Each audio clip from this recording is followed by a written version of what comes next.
ইন্দুকল্প দিহিঙীয়াৰ কবিতা ব'ল গুচি যাওঁ ক'ৰবালৈ। ব'ল গুচি যাওঁ ক'ৰবালৈ বিহংগৰ দৰে, সাগৰৰ পাৰত বহি সূৰ্যাস্ত চাম। কচিৰ সূত্ৰত ৰঙা হোৱা সূৰ্যৰ পোহৰ কোলাত লৈ শুই যাম। পিৰামিডৰ পৰা ফ্ৰেছনেলীয় আপৱৰ্তিত পোহৰবোৰ চাম থৰ লাগি। নীলৰ পাৰত বহি সভ্যতাৰ ৰঙীন দিনবোৰ কল্পনা কৰিম। ব'ল গুচি যাওঁ ক'ৰবালৈ বিহংগৰ দৰে। ইজিপ্তৰ জলফাইৰ তেল আৰু ডালিম ৰসৰ সোৱাদ লৈ বিভোৰ হ'ম।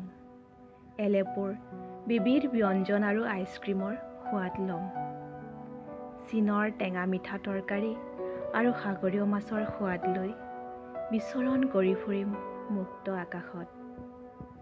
আমি ঔটেঙা মাগুৰ মাছৰ জোল, হাঁহ বাঁহগাজ, ডাল কচু, মাটিমাহ আৰু গাহৰিৰ মাংসৰ আঞ্জাও লৈ ল'ম। তই মেচাকী ৰাগ আৰু খৰিচাও ল'ব পাৰ। ব'ল গুচি যাওঁ ক'ৰবালৈ বিহংগৰ দৰে। আমাজনৰ গভীৰ অৰণ্যত নিশা কটাম।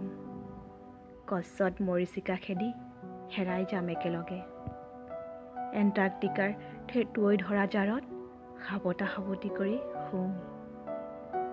কাজিৰঙাতো দুটা ৰাতি কটাই যাম। লুইতেদি ভটিয়াই সুন্দৰবনত বিহাৰ কৰিম। সাগৰত উটি ভাহি ফুৰিম আন্দামান নিকোবৰ। ব'ল গুচি যাওঁ ক'ৰবালৈ বিহংগৰ দৰে। শেষত জাতিংগাত একেলগে আত্মজাহ যাম।